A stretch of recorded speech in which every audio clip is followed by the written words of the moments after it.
Первый среди пианистов, 23-летний американец Ван Клиберн.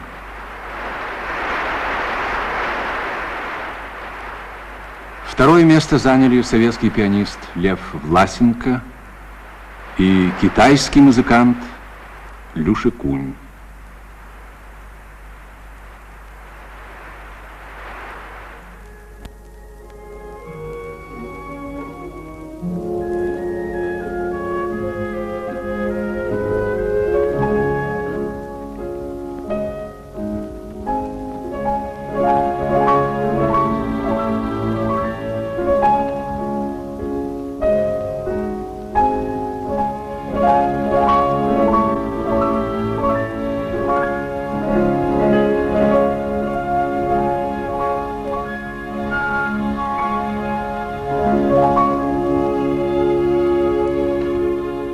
Этим пальцем теперь уже не суждено касаться клавишей.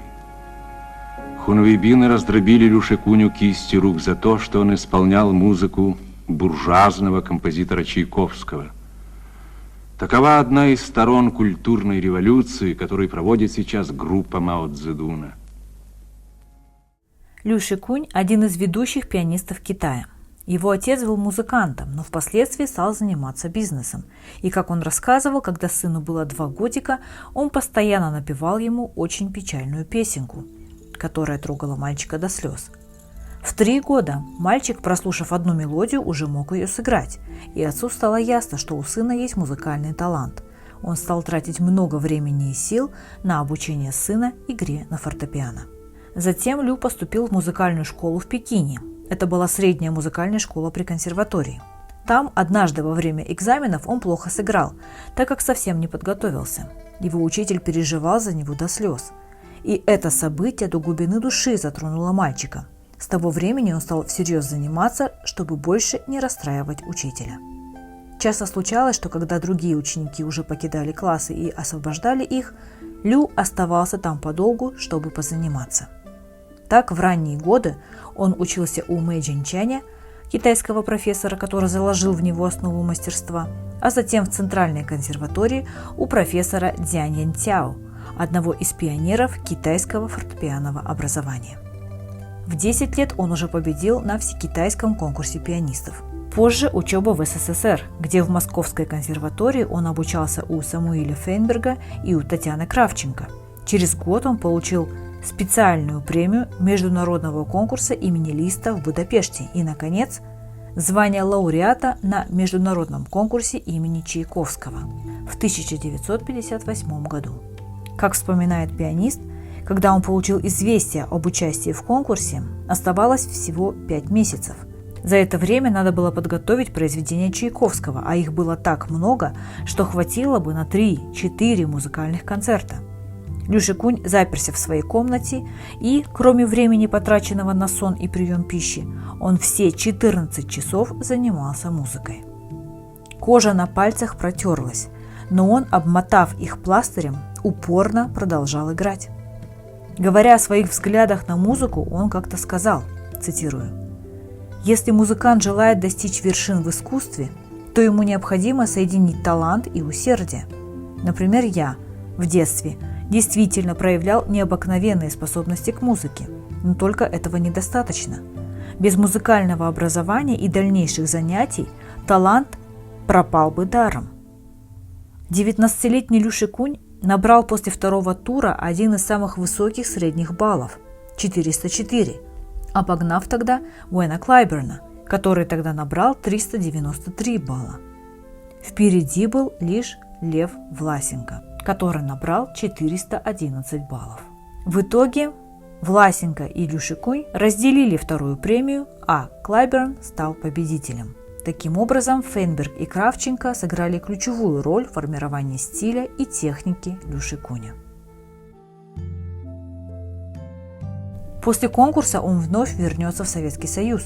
Так, с 1960 по 1962 он будет учиться в Московской консерватории у Льва Оборина. Но концертировать в Китае и за рубежом он начал сразу же после конкурса Чайковского. К слову, Клайберн практически полностью прекратил свою концертную деятельность уже в 1978, став одним из самых известных затворников мира классической музыки. И дал блестящий концерт только когда Белый дом посетили Михаил и Раиса Горбачевы. Пережив культурную революцию в заточении, Люша Кунь после освобождения смог восстановить свою форму, выступал с концертами в стране и за рубежом. Впоследствии стал инициатором создания в Гонконге первого художественного центра фортепианной музыки, которому в настоящее время присвоено имя Люши Куня. Также в десятках городах Китая он открыл детские музыкальные школы и более 40 филиалов своего художественного центра фортепианной музыки. Он увлекался и сочинением музыки, правда, писал в основном в соавторстве с другими китайскими композиторами. Его собственная фортепианная пьеса под названием «Сердце коммунара радуется» датируется 1966 годом, годом начала китайской культурной революции. Под строжайший запрет тогда попадает все европейское искусство. К тому же Люша Кунь был женат на дочери крупного китайского партийного функционера, оказавшегося, по версии Мао Цзэдуна, врагом народа. И потому, вкратце, в 1967 году Люшу Куня сажают в тюрьму, где он проведет следующие 6 лет. Испытав там на себе все ужасы заключения, через 6 лет, в 1973 году, он возвращается на сцену, выступая с филадельфийским оркестром. Это был первый американский оркестр, приехавший в Китай. Концерты тогда произвели фурор, конечно, еще и потому, что они подогревались историей личной судьбы пианиста, о чем я расскажу далее. Ну а начну с наших дней и приведу несколько фрагментов с ответами Люши Куня на вопросы корреспондента, музыкального критика и редактора отдела культуры российской газеты «Труд» Сергея Бирюкова. Вы ведь пришли на состязание студентов Московской консерватории учеником Самуиля Фейнберга, одного из крупнейших русских музыкантов XX века, продолжателя традиций Скрябина и Гольденвейзера, первым в нашей стране записавшего весь хорошо темперированный клавир Баха. Самуил Евгеньевич научил меня тому, что каждое исполняемое тобой произведение – важная ступень твоего роста, и пианистического, и человеческого. Я в его классе заиграл на совершенно другом уровне по сравнению с тем, какого достиг во время первых моих занятий дома. В жизни наших стран бывали весьма драматические периоды. Так, во время китайской Великой культурной революции вы оказались в заключении. У нас в то время ходили ужасные слухи, будто вам поломали руки, чтобы вы больше не играли буржуазную западную музыку. К счастью, до такой крайности не дошло, но и того, что случилось, хватило бы, чтобы сломать человека как личность и профессионала. Что помогло выстоять? 5 лет у меня не было возможности играть. Для любого пианиста это трагедия, но я мог тренироваться мысленно, ведь память сохранила и музыку, и ощущения пальцев. Я понимал, моя главная задача – выжить и сберечь здоровье. Это удалось, и, когда я вышел на свободу, сразу заиграл так, будто перерыва не было вовсе. В последние десятилетия Китай достиг грандиозных успехов в самых разных областях, в том числе в музыке. Хотя одно время у нас посмеивались. Пальчики у китайских виртуозов бегают резво, но смысла в их игре мало. Сегодня от китайских конкурсантов мы слышим глубочайшие интерпретации Бетховена, Прокофьева, Стравинского. Как удалось совершить такой рывок? У нас очень много детей учатся музыке. Родители считают это важным. Немало и тех, кто обучается за границей, в том числе в России. Все они прекрасно информированы о том, что делается в мировой музыке. У нас сейчас спорят, вправе ли педагоги проявлять строгость и требовательность по отношению к своим ученикам. На Западе ведь нынче модно считать, будто любое принуждение в учебе недопустимо. А как, скажете, без строгости объяснить ребенку 6-7 лет, многие же начинают учить детей из 3 лет, что без дисциплины и прилежания таким сложным искусством, как музыка, не овладеешь? Другое дело, что у всякой строгости главным мотивом должна быть доброта и желание ребенку счастья. В 50-60-х годах 20 века среди китайских молодых пианистов особенно отличились несколько музыкантов, в кругу которых оказался и Лю Шикунь. Итак, это Гу Шэньинь, Фу Цун, Ли Минтянь и Ин Чэньцзун. У каждого из них было прозвище. Так у Лю Шикуня было прозвище «Трудолюбивый». Его, уступившего первенство лишь Вену Клайберну на международном конкурсе имени Чайковского, нередко называли наиболее громким именем из этой плеяды. Ин Чэньцзун же упрочил успех китайского пианизма, получив в 1962 году вторую премию на следующем международном конкурсе имени Чайковского. С началом Великой пролетарской культурной революции в 1966 году начались массовые кровавые репрессии интеллигенции и научного контингента страны. Один за одним погибали известные профессора, ученые, поэты, художники и музыканты. Культурная революция 66-76 годов – это серия идейно-политических кампаний, развернутых и руководившихся лично председателем Мао Цзэдуном, либо проводившихся от его имени, в рамках которых под предлогами противодействия возможной реставрации капитализма в КНР и борьбы с внутренним и внешним ревизионизмом выполнялись цели по дискредитации и уничтожению политической оппозиции для обеспечения власти Мао Цзэдуна.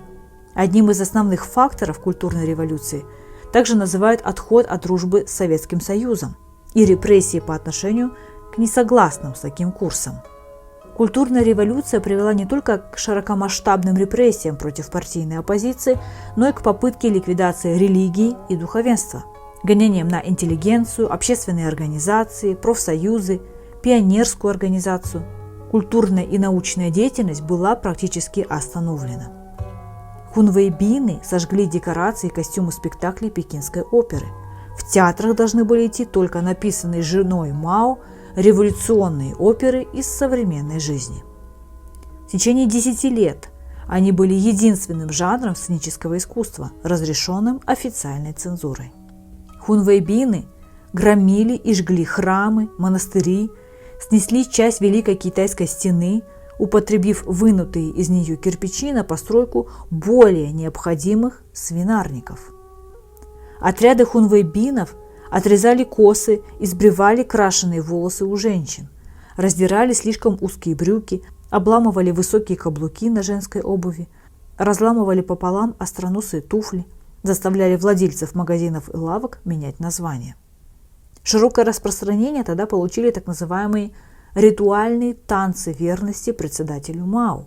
Это было что-то наподобие ритуального танца, символизирующего преданность танцора лидеру страны Мао Цзэдуну во время культурной революции в Китае в 60-х. Он имел простые ритмичные движения с протягиванием рук от сердца к портрету лидера и сжиманием кулаков, часто с музыкальным сопровождением. Танец широко распространился по всей стране. Его исполняли в школах, на предприятиях, на улицах, в поездах и самолетах. Это было страшное зрелище. Дикий танец безумных людей, в котором участвовали и дети из детского сада, и рабочие, приехавшие руководить политическим движением, и старавшаяся доказать свою революционность интеллигенция. Такое безумие продолжалось несколько месяцев. Были закрыты все книжные магазины. Запретом на продажу любых книг, кроме одной – цитатника Мао. Что это была за книга? 16 декабря 1966 года в Китае был опубликован сборник цитаты Мао Цзэдуна, известный на Западе как «Красная книжечка». В книге рекордов Гиннесса говорится, что тираж книги с 1966 по 1971 год составил 800 миллионов экземпляров. Один из самых больших книжных тиражей в мире, сопоставимый лишь с тиражами Библии и Корана. Сборник содержал 427 цитат, разделенных на 33 тематические главы. Хунвейбины останавливали прохожих и читали им цитаты Мао, а также часто обыскивали дома в поисках доказательств неблагонадежности хозяев.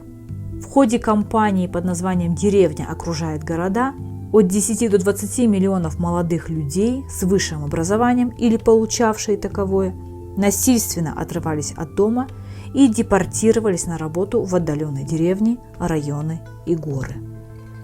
Таким образом, Китай захватила волна немыслимой жестокости в лице китайской революционной так называемой «красной молодежи», которые издевались и убивали цвет нации. В ходе этой культурной революции было репрессировано или убито несколько миллионов человек. Таким образом, Мао заменил старых членов партии, которые были способны хоть на какое-либо несогласие, на новых, фанатичных последователей его культа личности. Ну что ж, знакомые приемчики. Бунтари и хунвейбины уничтожили значительную часть не только своего культурного наследия, китайского, но и других народов КНР. Например, были уничтожены тысячи древнекитайских исторических памятников, книг, картин, храмов и исторических зданий. Были уничтожены почти все монастыри в Тибете, сохранившиеся к началу культурной революции. Что касается интеллигенции, то преподаватели отличались от прочих, как их называли хунвейбины, чудищ и демонов. Очень многие из них погибли. Так, лишь за 40 дней в 1967 году в одном только Пекине были забиты насмерть 1700 человек. Это были ученые, преподаватели университетов. Другие, такие как, например, китайский драматург Лао Ше, историк Дзянь Бодзянь, писатель и переводчик Фу Лэй, метеоролог и физик Цзуцзянь, поэт Вэнь Цзэ и другие некогда уважаемые интеллектуалы выбрали более легкий путь, уйдя из жизни по собственной воле. Среди перечисленных знаменитых на весь Китай интеллектуалов был и литератор, историк искусств и переводчик многих языков, а также отец китайского пианиста Фудзуна Фу Лэй. Фу Лэй известен переводами работ таких авторов, как Оноре де Бальзак, Ромен Ролан, Вольтер. Кроме того, он и сам известен как автор многих работ об искусстве и литературе. 3 сентября 1966 года Фу Лэй и его жена один за другим покончили жизнь самоубийством в собственном доме. Их смерть позже также подтолкнула пианистку Гу Шэнинь на самоубийство, ведь и она уже не видела дальнейшего пути для своего существования. Ее называли черным ревизионистом, мрачным образцом антиреволюционной художественной линии. Ее подвергали унижениям и моральному давлению. Все ее достижения, участие в конкурсах, международные гастроли, обучение у зарубежных преподавателей, включая учебу в Москве, трактовались как сговор с врагами, подлость, предательство Родины. Эта история поразительно напоминает то, что сегодня делает российская власть со всеми своими оппонентами из интеллигенции. Любое проявление независимости, участие в международных проектах или даже обычное сотрудничество с зарубежными коллегами мгновенно клеймится как иностранное влияние или предательство. Талантливых людей, представляющих культуру и искусство, превращают в мишени для репрессий, обвиняя их в мифических сговорах, в подрыве национальных интересов. Власть использует этот инструмент, чтобы заглушить любые голоса, которые осмеливаются думать или действовать иначе. В январе 1967 года состоялся очередной митинг хунвейбинов, которые вытащили Шэнинь на сцену и стали ее унижать, сопровождая побоями. Ей приказали явиться на следующий день для продолжения разбирательств ее дела, но она не стала ждать продолжения и ночью покончила с собой, включив газ у себя дома. Перед всеми этими кошмарами она увидела знак, который посчитала предвестником своей кончины. Гипсовая рука Шопена, которая стояла у нее дома, упала и разбилась, потеряв 2 пальца. Для нее это была своего рода точка невозврата. На следующий день ее мать с младшим братом также покончили с собой, отравившись газом. От семьи не сохранилось даже праха. В этот же период за короткое время покончили с собой 17 профессоров Шанхайской консерватории. Гу Шэньинь, предчувствуя подобный исход, поначалу собиралась покинуть Китай, уехав за границу, как это сделали многие из ее знакомых. Но ее отец сказал ей оставаться, служить родине до конца. Она и послушала. Нужно отметить, что весь период обострения отношений Китая с Советским Союзом педагог Ленинградской, Шанхайской, а позже Киевской консерваторий Татьяна Петровна Кравченко не могла общаться со своими китайскими студентами и очень переживала за их судьбу. Когда через много лет ей стало известно о трагической гибели Гу Шэньинь, в 1979 году она сказала: «Я потеряла дочь». Татьяна Петровна нашла возможность и только спустя 9 лет приехала в Шанхай, чтобы повидаться с отцом Гу Шэньинь. Ей было трудно представить, что молодая пианистка лишила себя жизни в таком юном возрасте, не дожив и до 30 лет. Сегодня ее имя ассоциируется с началом профессионального развития фортепианной школы в Китае. В СССР, отношения которого с Китаем в конце 60-х годов проходили точку замерзания, особенный накал обличений Мао наблюдался в либеральной советской печати, к которой относили такие издания, как журнал «Новый мир» и литературную газету.